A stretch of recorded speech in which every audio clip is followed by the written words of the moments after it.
Eli Drinkwitz, SEC Media Days. I don't know if you were aware of this. You're the first head coach to come on this show, and you'll probably be the last after this interview. Really? That surprises me. I mean, y'all are like the voice of the SEC now, at least on my news feed.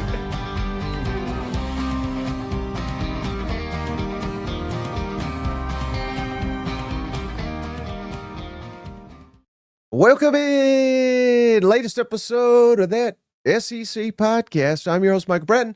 Go by SEC Mike on the Twitters. And there he is, everybody's favorite cousin Shane. How's it going, brother?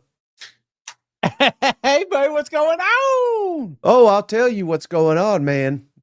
Shane doesn't even know what we're about to talk about, but we are absolutely loaded, Shane, with SEC football content. Spring is in the air. It's in the SEC. We got a number of coaches. We got the commissioner here throwing shade. We got Shane Beamer up here in Washington, D.C. Man, we got a lot going on this one.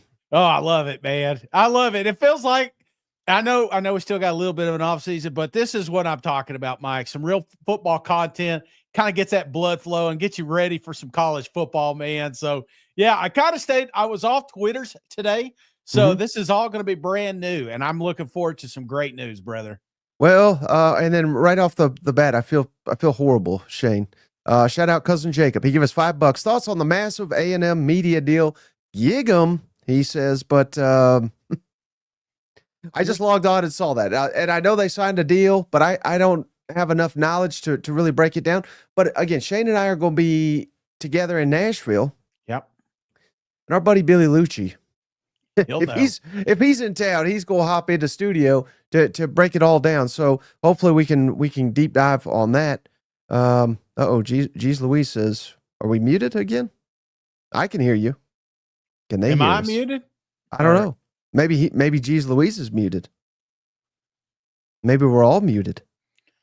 Dang, maybe they're messing with us, This Yeah. is the thing. When they're the producer, we have to take their word for it. And when you're getting news from Jeez Louise, it's like, I don't know. We don't pay him enough for the job he does, Thank you. Okay, yeah, appreciate you, Liquid. He's our real producer and / IT guy. That bastard. You got me. Hey, but again, so we got a ton to get into, Shane. Yes. But before we do, let's get your reaction. We haven't had you live. You had an outstanding interview with Travis over the weekend. Go check it out. Yes. Well, as soon as this is over, don't click off now. But we have not heard from you, Shane, since the shot heard round SEC basketball. Meshack nails the three, beats Alabama. Tennessee may never lose to Alabama ever again. I loved it, man, because it was a series of events. It wasn't like just one shot. Everything had to go your way. And you talk about a perfect ending. It's one of those that I know Bama fans out there were just like, well, this one's done. This one's over. Get your keys out. They're probably heading out of the place. And there may have been some Vol fans that didn't even get to see this shot because they gave up on it. And that's why you stay till the damn end. And it was unbelievable. I mean, it was a kickoff to truly March Madness, brother. You know what I'm saying? It feels like that's what we're going to get for the rest of this month. Right. And again, so that's why Shane's coming up. We're coming up for the SEC tournament. Yep. We usually don't get in the door. Well, last year they let us in the doors and they kicked us right out again. But so hopefully we'll see some of y'all up there. We're going to be eating some hot chicken. Cannot wait. Yeah. But you're right. So we only got a couple basketball games real quick, Shane. Tonight, number 1 Auburn at number 22 A&M. Auburn has already clinched the SEC regular season title. I think technically it's like a tie, but their next win, I think they get it for good. Either way, they're regular season SEC champs. They look like the best damn team in the country. They whooped the hell out of Kentucky and Lexington over the weekend. That was one hell of a game until ESPN cut the feed or whatever. I don't know what happened there. And then how about this one? This is another big one tonight, Shane. Arkansas at Vanderbilt. Yeah. Both these teams really could use a win. Joe Lunardi's got Arkansas not in the tournament, last 4 in. So these are the critical games that may decide whether Arkansas makes it in or not. And he's got Vanderbilt as a number 9 seed, so they're firmly in. But a loss here, who knows? Maybe they're on that bubble. So that's a hell of a big game tonight. Georgia at South Carolina. Georgia, according to Joe Lunardi, is in as a number 11 seed, but you lose to South Carolina, which has only won 2 conference games. Mm-hmm.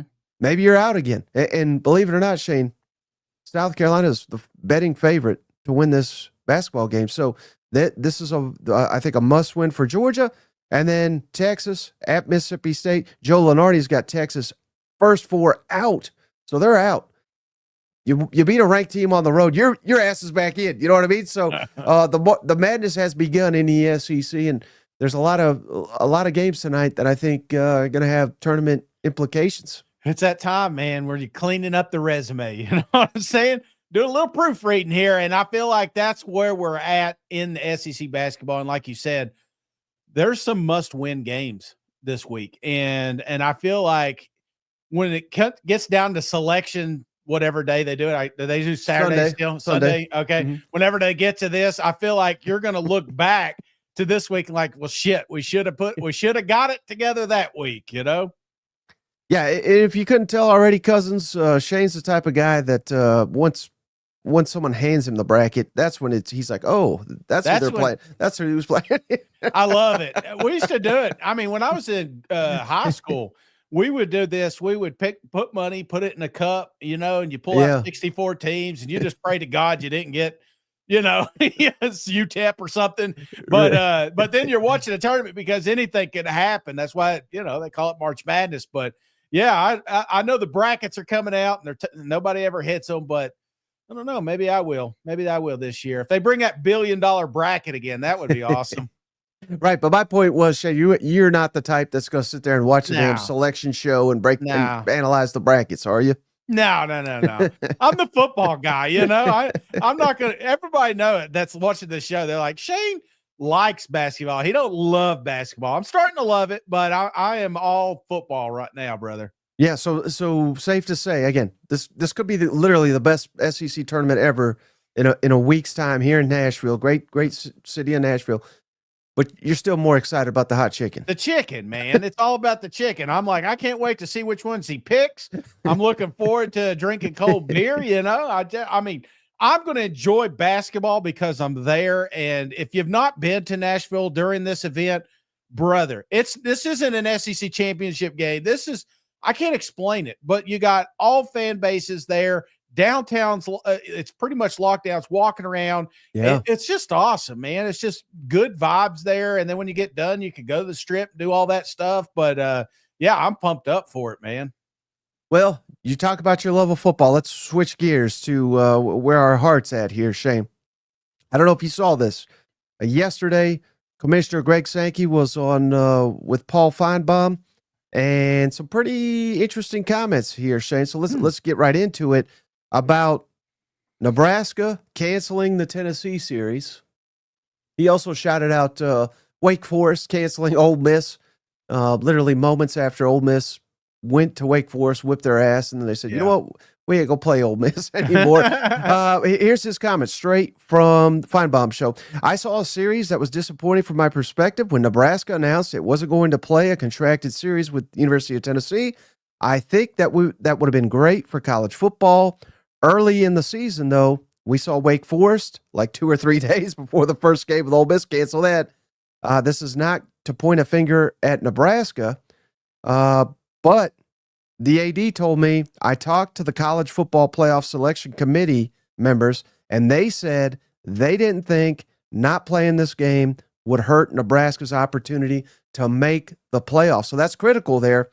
So Sankey says this is not good for college football. So again, point being, Nebraska backs out because they know that, you know, just look at Indiana. You don't have to play anybody. Indiana, I can't believe this was not held against them. For those that don't know, they were scheduled to play Louisville last year, Shane, and they switched it out for, like, you know, Tennessee School of the Blind or whatever, and it didn't hurt them. So again, the committee has rewarded, you know, they don't care who you play. It's just, they look at the record. You won 10 games, you're in the playoff. And from that standpoint, if that's what Nebraska really did, they heard from the committee, backing out of this game is not going to hurt you.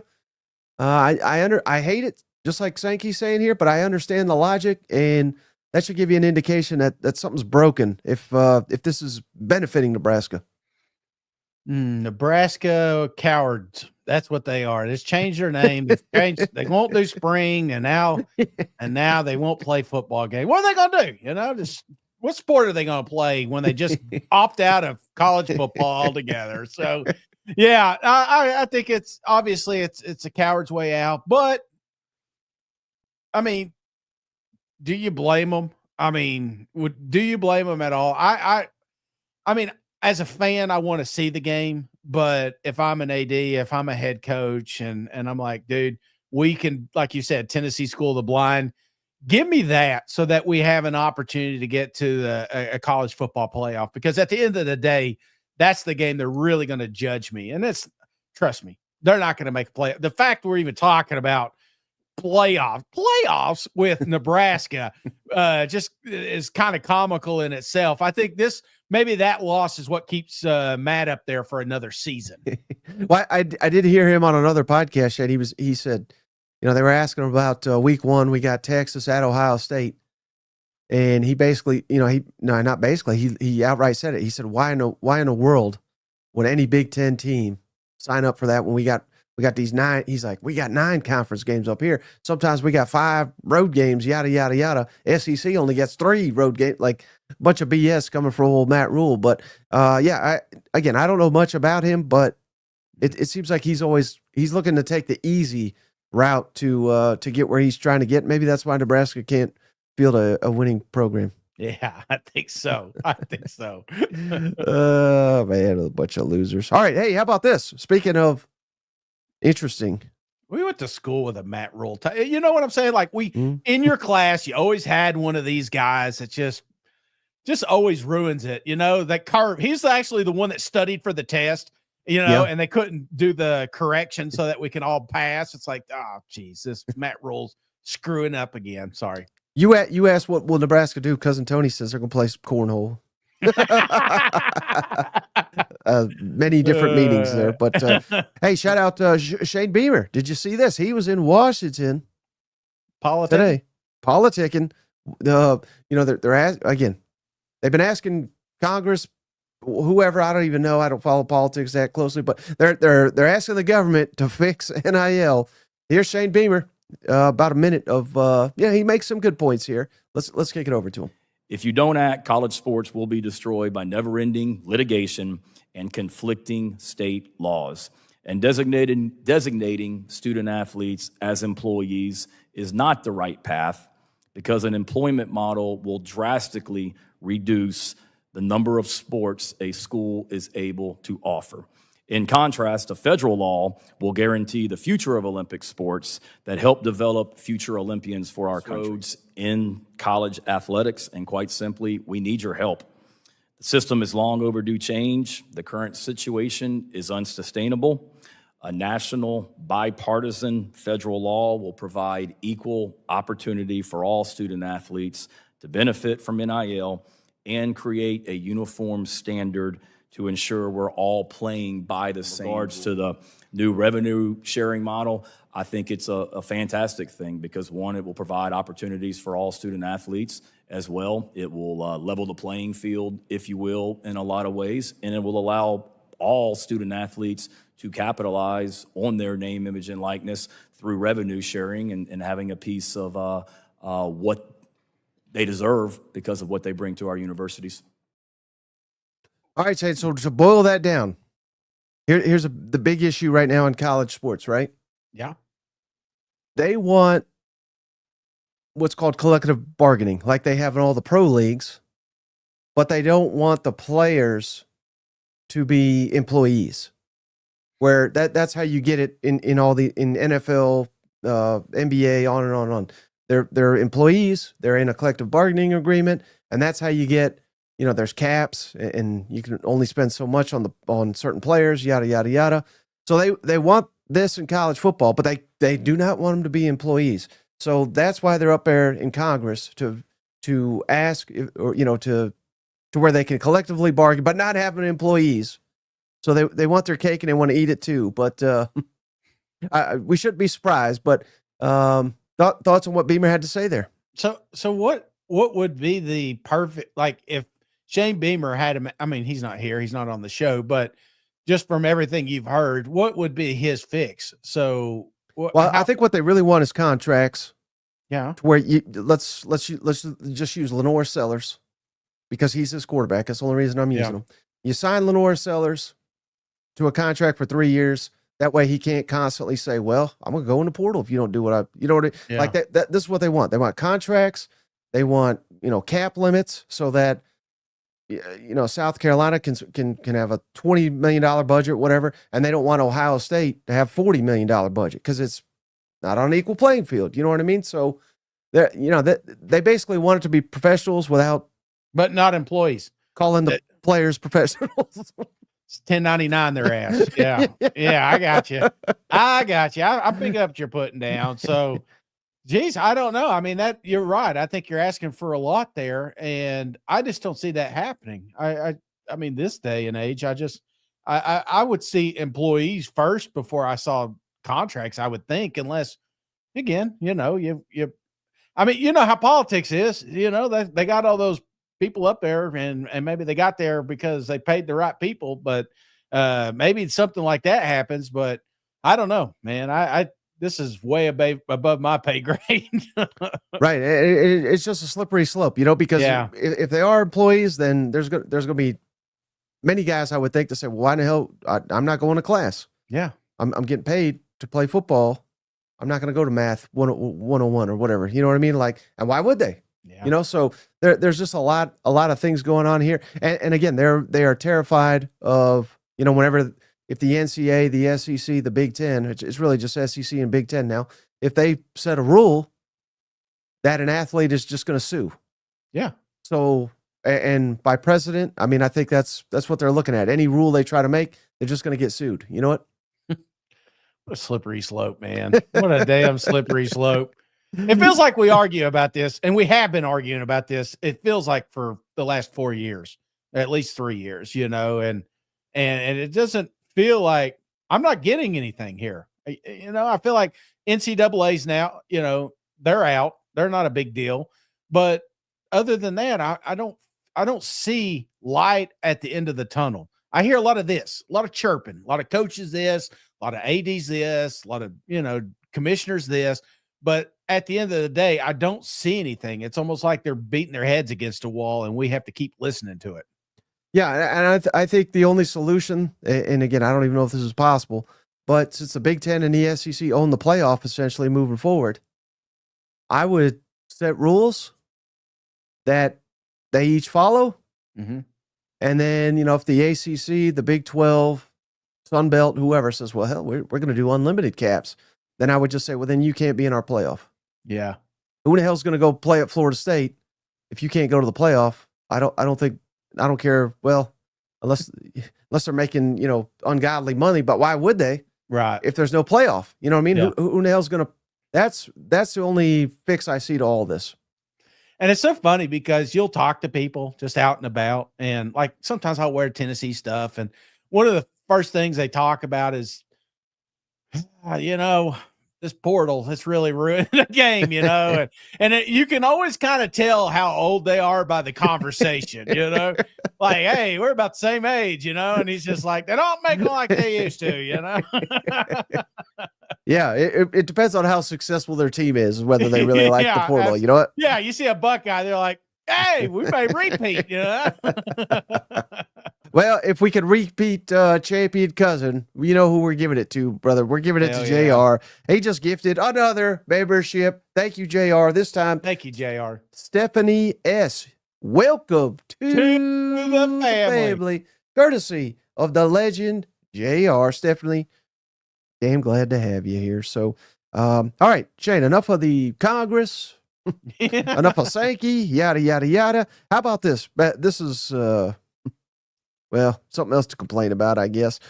Did you hear this, Shane? Oklahoma, they made it official. Mm-hmm. They're not doing a spring game. I'm going to throw up their schedule. Maybe because, we don't want to reveal anything with this offense, with this damn schedule. But here's what they're going to do, Shane. Instead, they're going to do what they're calling the Crimson Combine Fan Day. Mm. They'll have players and coaches, and they'll do combine-style drills, skill challenges, but they are going to do. They're going to open up the football stadium. They're going to have fans there. They're going to do autographs. They're going to do photos and all this. And they said expect to hear from our new GM Jim Nagy and offensive coordinator Ben Arbuckle. So fans will probably they'll get something out of this. They're not completely turning their backs on the fans, but this does cost money to go to. It's $10 to get into, and it's not a spring game. And I'm seeing most Oklahoma fans are pretty unhappy with this, as I think they have every right to be. Yeah, absolutely. You got a new quarterback. You got a new OC. DC. I mean, there's a whole bunch of change in a pivotal season. And, when you talk about, like, I appreciate you and Steven's show yesterday, but that's kind of what rings to me. It's like, which team do I want to be a part of in the off season? And because of all those moving pieces, Oklahoma's toward the top. It's one thing if you've got a repeat, or you kind of like you didn't have a lot of turnover type deal. And I get the spring game situation, but Oklahoma has so many wild factors that are going in to this spring matchup that it was going to be really intriguing. It's going to be one of my favorite games to watch. And now I can't watch it, but I can watch them do push-ups and, sign. I mean, if I pay $10, I mean, it's like, if you're not going to play the damn game, then open the doors. You'll make money off concessions. Right. You don't have to charge them coming through the gates. But yeah, I'm kind of with them because they're practicing.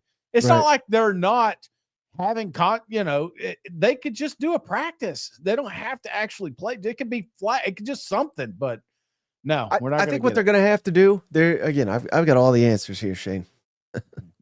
I think what they're going to have to do, they're going to have to do away with the second portal window.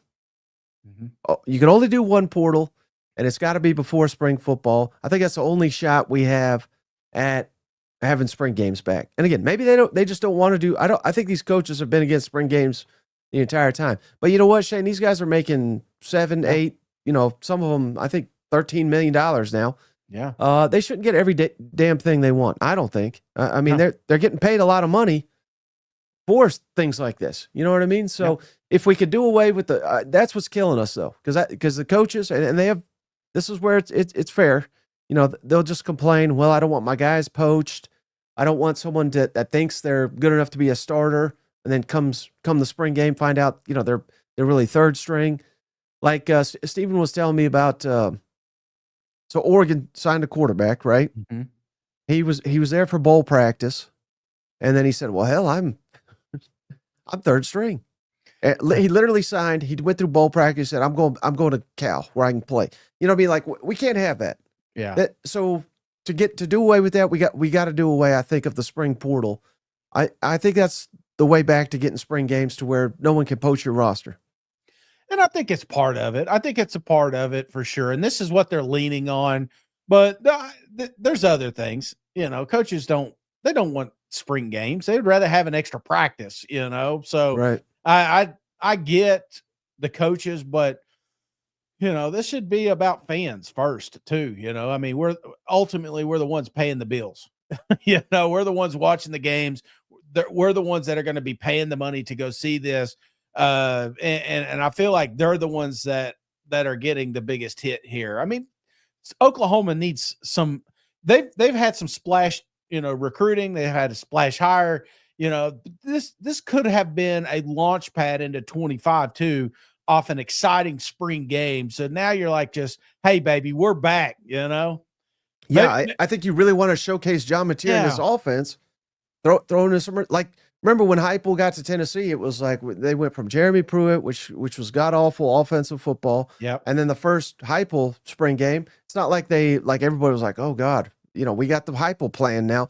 But they threw it all over the yard. Yeah. And fans got excited. You know what I mean? Like, I don't really see the harm. And, it didn't devastate the team. There was still the portal. I don't know. I think this is kind of like a lame-ass excuse these coaches are using. Yep, absolutely. And I blame Matt Rule, so there it is.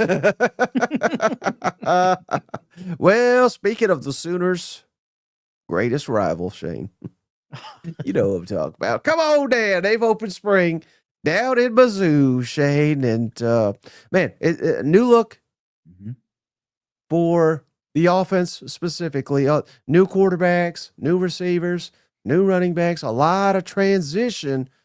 And obviously, the big question mark is the quarterback competition, Shane.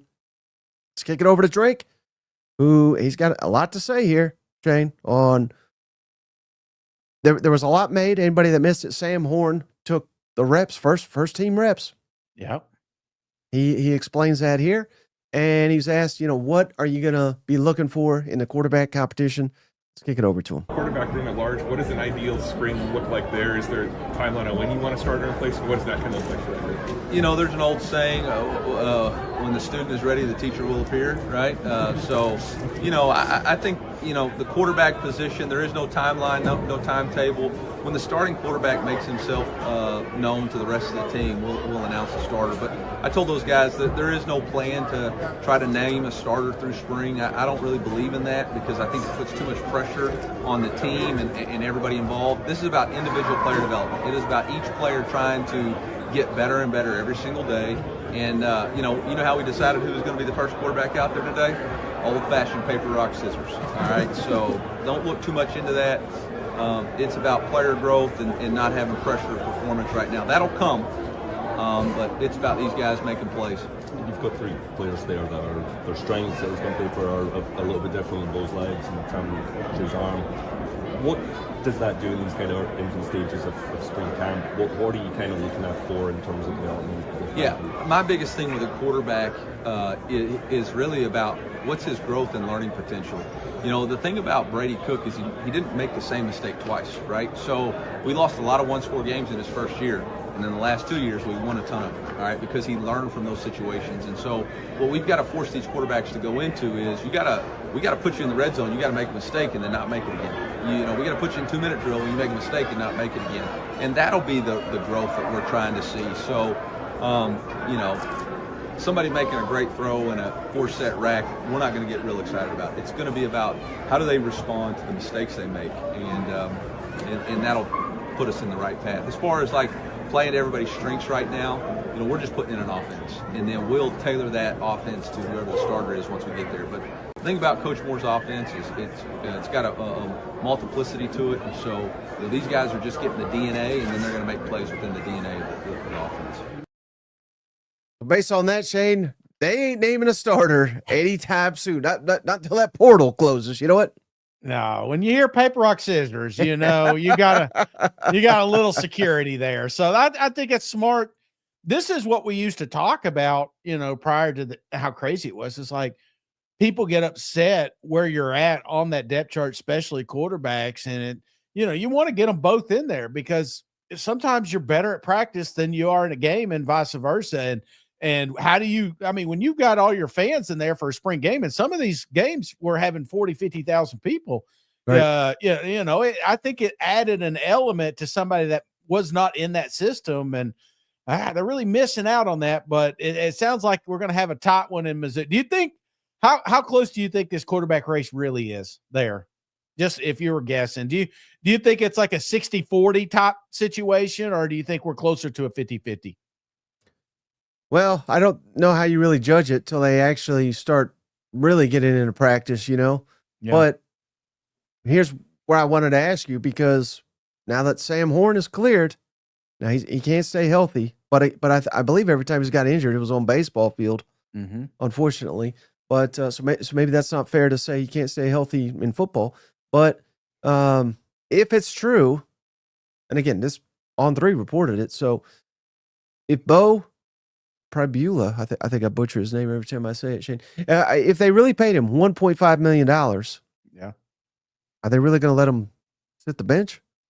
Are we discounting Sam Horn, who again, he was a touted prospect. He had a lot of offers. Tennessee really wanted him. I know that. Could it be Sam Horn? Perhaps. Do they have the stones to sit a high-priced free agent though?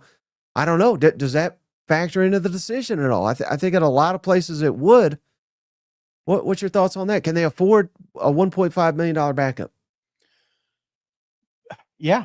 You're going to put the guy out there that's going to help you win. At the end of the day, ultimately, who owns the locker room? Who owns the playing field? And Do you have their schedule in front of you?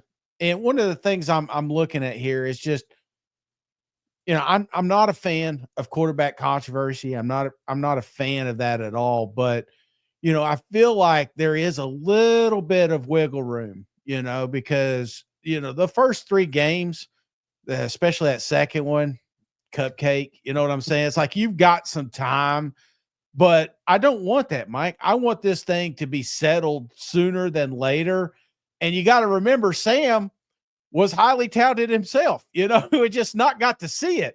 There was a moment, I remember, was it year before last? We got to see, maybe it was like a spring practice or something. And when somebody released a video, from a Motorola Razr, and we're just like, oh my God, this is Sam. He can whip it, and there was a moment when we thought we had quarterback competition with him and Brady. So, I mean, Sam hasn't had the path that we would like to have. I mean, he should have been a starter by now, but I feel like folks could be sleeping on him at the end of the day, man. Well, and I'll take and on that note, sorry, and to cut you off, talk about having a damn. I mean, you got 2 totally different quarterbacks. You know what I'm saying? If you're going to have a little bit of a yin and yang, it's like, what a damn combination that could be. But I think you missed the mark when you're talking about the schedule. Yeah. Because Central Arkansas, who cares? Pick your score type game. But week 2 Kansas, you're talking like it's a luxury that we're just going to win that game. You start the wrong quarterback and you lose that game. There's fans that will literally never forgive you for that. No, I know. Unless you rebound, and you go to the playoff, Notre Dame style. You know what I mean? Yeah. So this has got to be figured out by week 2 because you cannot afford to drop that game. I really, especially at home with it not being played in such a long time. I think there's a hell of a lot more pressure on Missouri than there is Kansas in that game. Yeah. No, I'm right there with you. I was just giving them a hard time. I think this will be settled. It may already be settled, but I believe by week 2, we're going to have a clear-cut QB1. And I'm right there with you. You got to have it because you drop that one, buddy. You talk about the wheels rolling off. All any of the positives that we've spun for Mizzou the last couple of seasons goes right out the window when you lose to that damn team. Well, I could spin it though. You'd still be undefeated in SEC. Come on, you can still win. You can still win everything. All your goals are in front of you. No, that is not an option, man. That is not an option. Yeah, Clark says, I don't know. I have no idea if this is true. Kansas beat 2 or 3 top 25 teams last year. Well, he says and he listed 2 or 3. So I'm not sure he knows either. A lot of variables there. Yeah, I think they had one. I think they had one big top 25 win. I do remember that. I think it was Colorado. Yeah, I mean, and who cares about that? Yeah. It's like not my top 25. So, but we'll see. We'll see how that game goes. It could be really good. I will say this: both those teams absolutely hate each other. It's going to be freaking awesome to watch. Right. Well, speaking of good, Shane.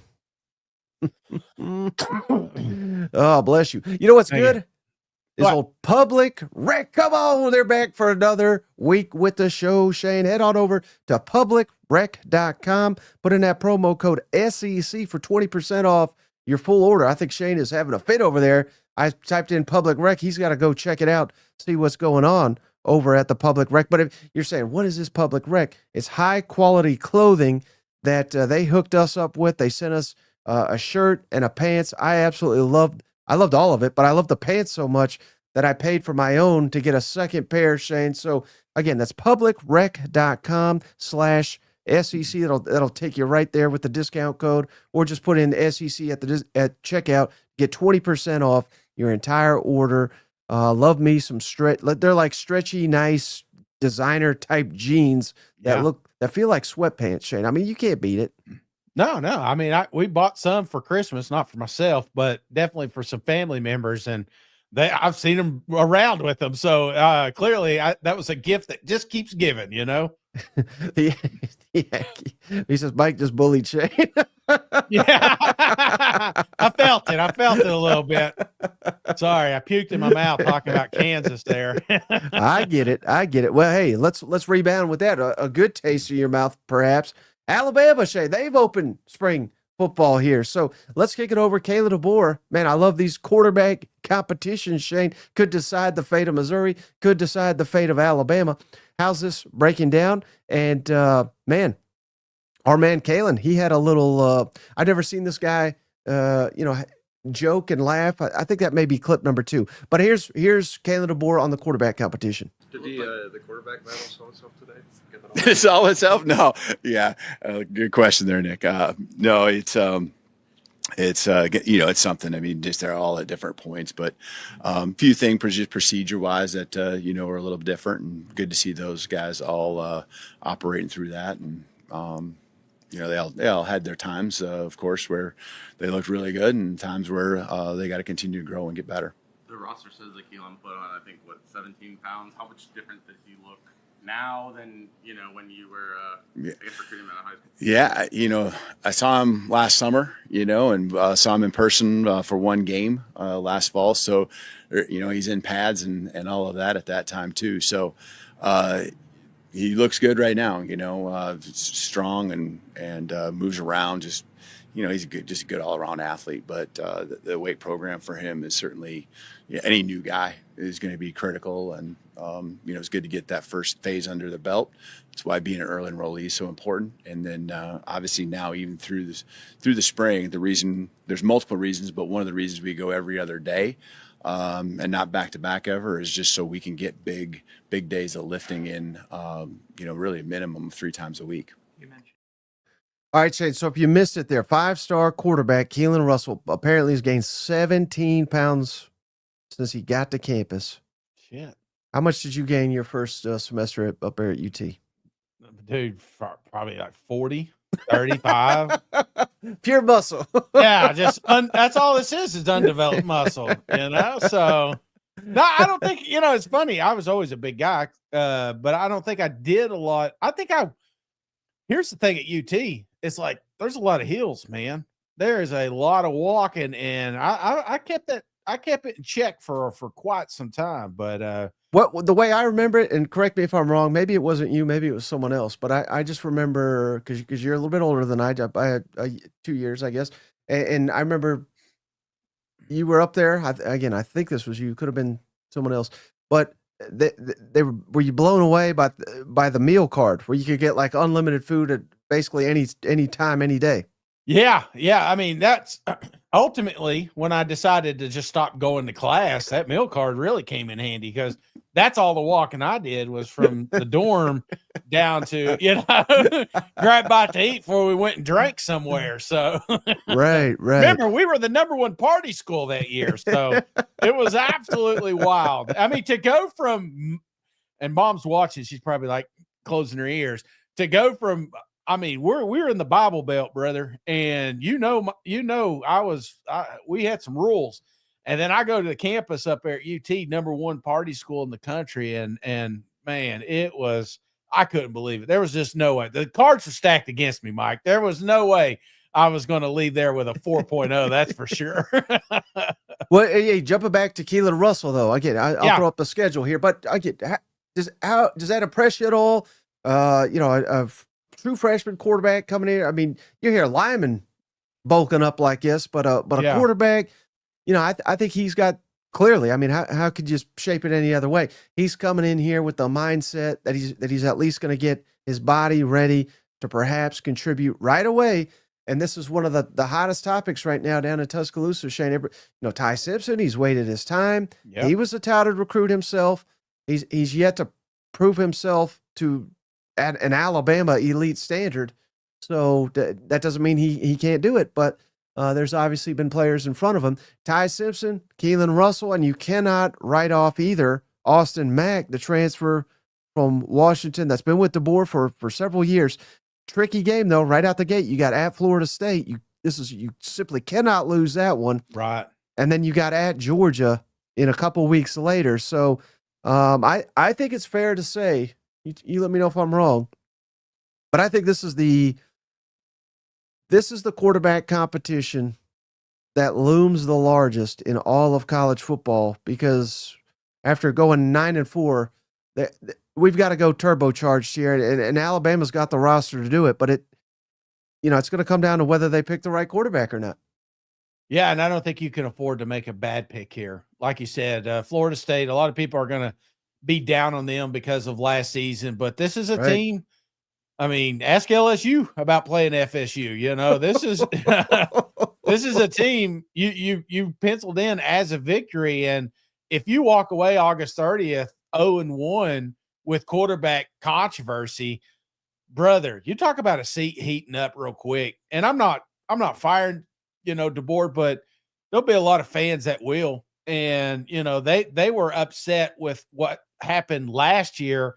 Now you're getting a little bit more of Kalen's system. And if it starts off sloppy, you're going to scratch your head and say, did we hire the wrong guy? You said you ain't firing him. I know. I know.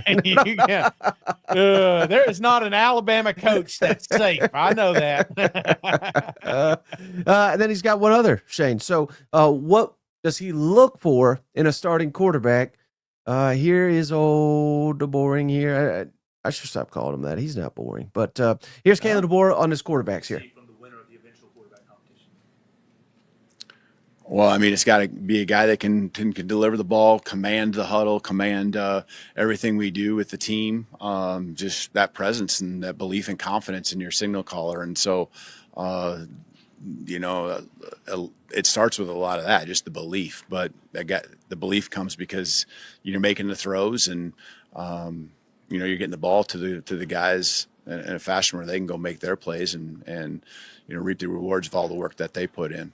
You've dealt with a lot of high-end quarterbacks. Where does Keelan how does he rank compared to other true freshmen that you've dealt with? I guess coming in, how more is he advanced to get that level? Yeah, he's up there. He certainly is. I mean, he's got a long ways that he to go because I think that's the way he looks at it, and he's excited about what this growth's going to be even during this spring. But his ceiling and what he accomplished through what you can see on the high school film, he's a pretty elite quarterback. Coming in as a high school senior, current freshman for us. Obviously, a young room at line. Pretty elite, Shane. So if he doesn't perform it's not on him, is it? It's on old DeBoer. Yeah, there you go. You're already stacking the cards against him. I just love it because freshmen, you didn't used to see this, man. You never saw freshman quarterbacks, but these kids are so ready for the next level when it's like, some of these colleges, their senior years, the camps and stuff, it's almost like a little bit of a JUCO type, it feels like, and it just the transition is easier, not easier, but you see it more often than not. So I don't know, man. We may have us a serious quarterback competition down there, and I'm okay with that. I think you put the best guy out there, and if it is a freshman, who gives a shit, man? Go out there and win this thing. But I do think too that if there is some growing pains early in the season, you forgive it. DJ Lagway had a lot of mistakes that he made early in the season that kind of ticked off Gator fans, but at the end of the year, by God, they came around when they started winning games. Yeah, and I think this will really help whoever the quarterback is. Shout out receiving yards, returning. Alabama 72%. That's number 2 in the SEC. And offensive line, always obviously huge for any first-year quarterback. 65% of the offensive line snaps from last year is back for Alabama. That's 5th highest in the SEC. So the pieces are in place for whoever this quarterback, who the starting quarterback is, whoever that is, to be put into a position, even if it is a true freshman. Again, the highest rated true freshman quarterback Alabama has ever signed.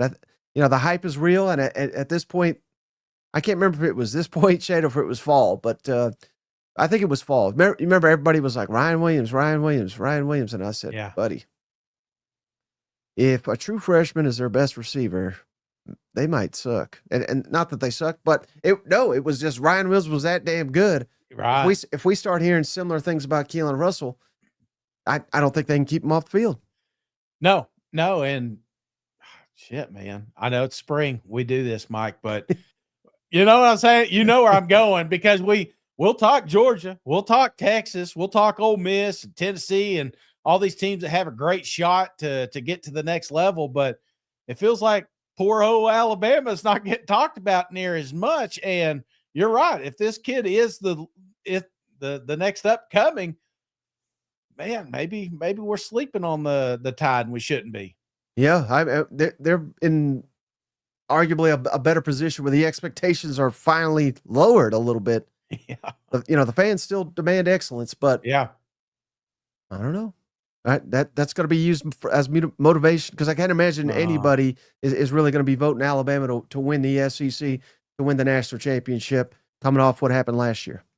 I don't know if Paul can handle a good season, can he? He likes that turmoil down there. And speaking of spring updates, again, everybody's handling it a little bit differently. But my understanding is Alabama will have a spring game, but I don't think it's going to be technically a game. They're probably going to do something similar to Oklahoma. But here's the catch, Shane. They're not televising it, so you got to get your ass down there to watch it. So that's their variation of how they're handling it, apparently. As long as it comes out the next day, I don't have to watch it live. In fact, I'd prefer not to, and then catch it the next day. So long as it's on my TV at some point. Well, that's the thing. I don't think it's going to be on TV at all. Well, we need a YouTuber down there or something to make this happen. We got a lot of streamers down there. Yeah. Well, hey, another team, Shane, that is in spring already. I love that there's all these teams, and there's going to be a hell of a lot more by the end of the week that are kicking off spring. But how about the Vanderbilt Commodores, Shane, who are number one in offensive returning production, number one in defensive returning production. This is the most loaded team Clark Lee has ever had in his 4 years up there at Vanderbilt. But he has given up being the defensive play caller, Shane. They took big steps on the defensive side of the football with him calling the plays. Yeah. He's turning the keys over. Why is he doing it? Let's kick it over to him. A bit better. Clark, what went into your decision to, name a new defensive coordinator instead of calling the plays yourself? I think a lot of it just had to do with paying attention a year ago to where I felt like I was effective and where I felt like I lost some effectiveness. And I think when you look at the defensive coordinator position, especially for where our program is and what we need from the head coach, where we're still trying to build something,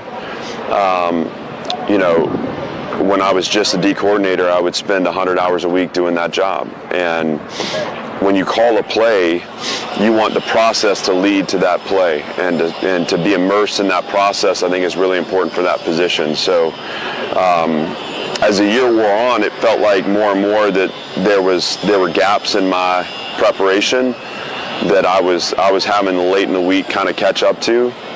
And this is all about efficiency of operation. I just felt like Steve Gregory was ready to take on that responsibility. I have a lot of trust in him. I've trained him in our system and in our process for a year. And to me, we had room to be better. And though we improved defensively last year, we had some gaps in our performance that I want to see improvement on this year. And Steve's going to be leading the charge to make those improvements. Well, Shane, as you could tell by that clip, you can hear it. That's progress. They are still working on that damn stadium. I think they're going to be working on it till the day it's probably till the season kicks off. You know what? Well, for a second, I was like, they could have asked the guy to stop weed eating for a second, couldn't they? Can we take this conversation inside? But any thoughts on what he had to say there? Giving up play calling again. They were pretty good on deep. Now I thought they really kind of wilted towards the tail end of the season. I still think they don't quite have the bodies, obviously, that a lot of these other SEC teams do. But it's interesting because Clark Lee, before he came here, he was one of the best defensive coordinators in the nation, and I think we saw some of that last year with the strides they've taken. So I understand his logic. I'm also slightly concerned. Again, he's going to have a heavy emphasis on it. He'll be on the headset and everything, but a little concerned that we're losing Clark Lee as our defensive play caller. Yeah, a little bit, because we did see a tremendous difference when he started doing it. So, I mean, honestly, Mike, you know what's going to happen. It's either A, he's going to look like a hero, or B, week 5, we're going to hear Coach Lee's taking over the defensive calling again. So it's going to be one way or the other. But for Vanderbilt to take that next step, I think this is the move you got to make. It's not a move that you want, maybe, because you did see that improvement, but if they are going to be the real deal, if Vanderbilt's going to be a true contender year after year, Mike, you got to be the CEO. You can't focus on one side. You can be, I feel like, they don't have the luxury of hiring these general managers, even though they probably have one, because Mike told me everybody's got one now. But I mean, I don't think they have the means or whatever to do that. Coach Lee's probably more, dialed into that side of the equation. And if he's focused on a specific side of football, he kind of loses that. So I think this is good for Vanderbilt's growth. Shane, can you take a wild guess? Who was Clark Lee's first hire when he got to Vanderbilt, day one? No, I have no idea. He hired GM Barton Simmons. See, told you. Oh yeah, that's right. No, I knew that. Yeah, the recruiting guru guy. Yeah. My bad. Hey, and I seen him the other. I said last time we were talking shit. You know me. I'm not good with names. Hey, thoughts on this situation? And again, I'm a little bit what I heard, a little bit of speculation. So again, take everything I'm saying with a grain of salt here, Shane. But have you heard the news that apparently, and this is being widely reported, that Tennessee starting corner Ricky Gibson plans to enter the NCAA transfer portal when it reopens here after spring.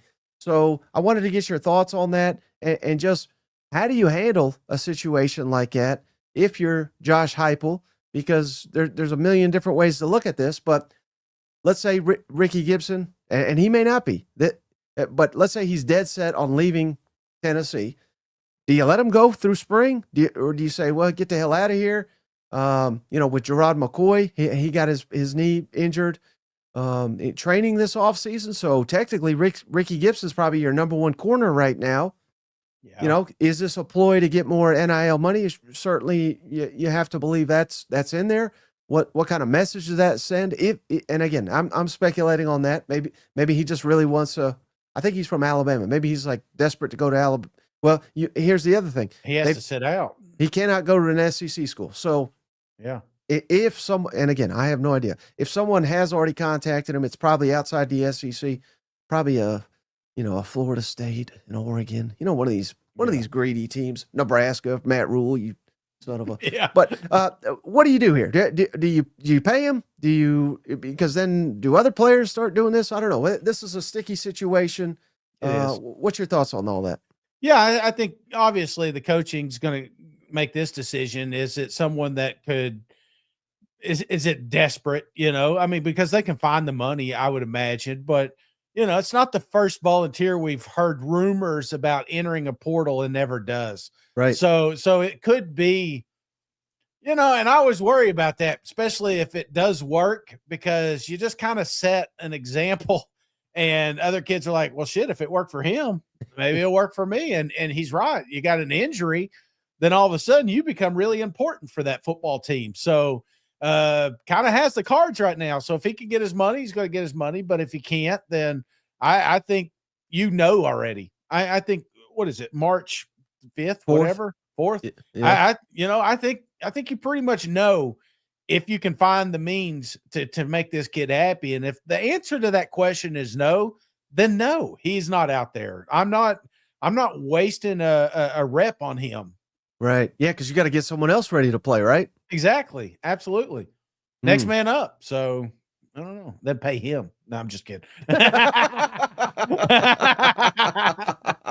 right. And then, hey, last one. I thought this was pretty interesting, Shane. It's going to go to by Florida.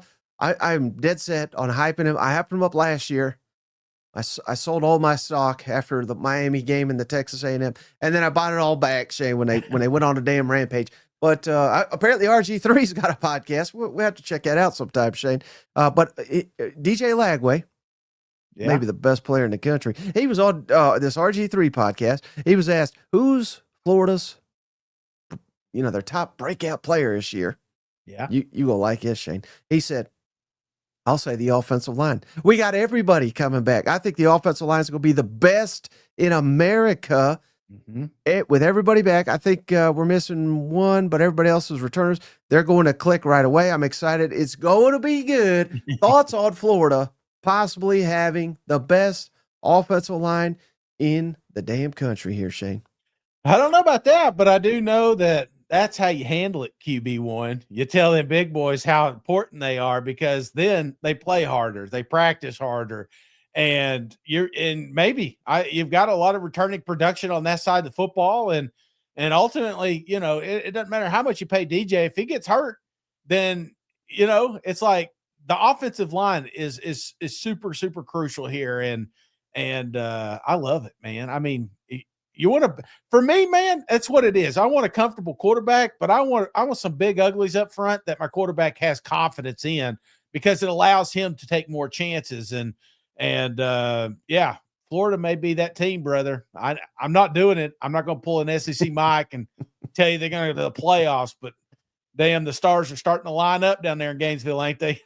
Right. And so if Florida does have the best offensive line in the country, does it raise the ceiling for what the Gators can do this fall? Yes, because it's not just I mean, you're thinking about protection for DJ, but it's also running.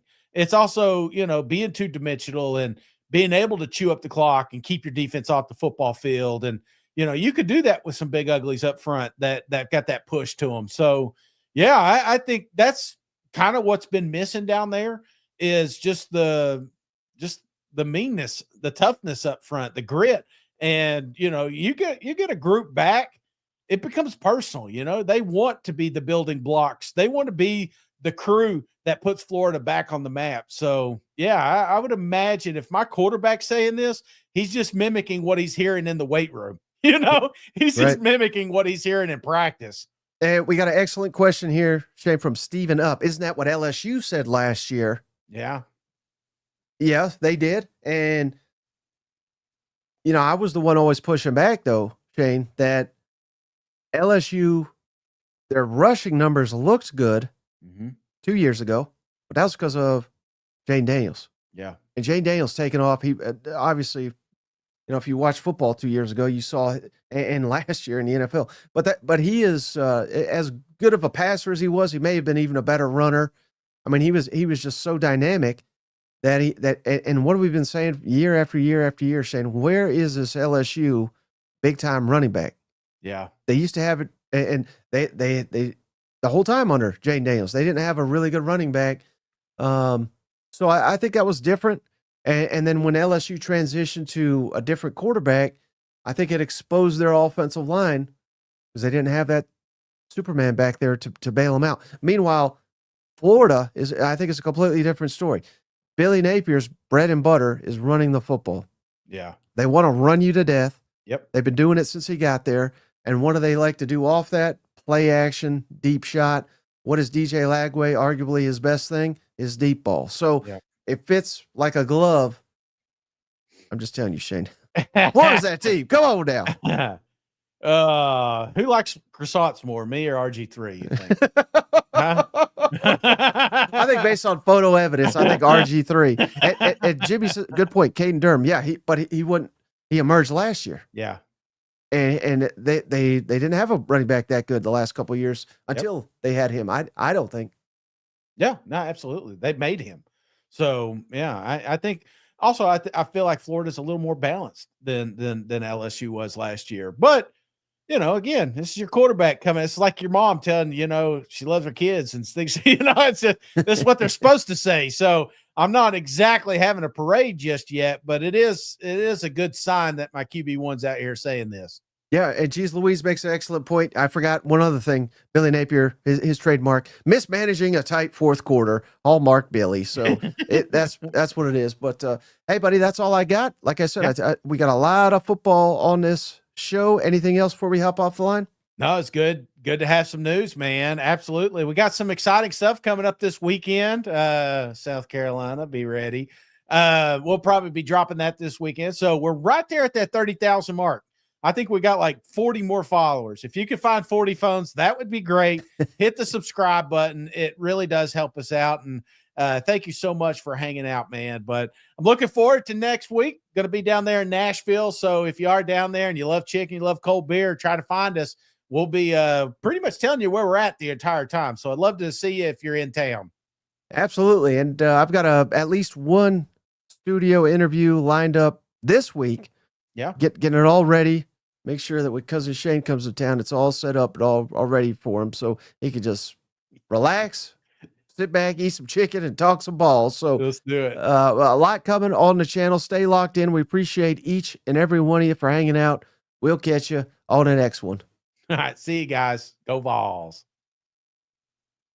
Hey, buddy, this beer's for you, Mike, and Cousin Shane. That SEC podcast loves the Pirate, and the Pirate loves that SEC podcast. Hail State.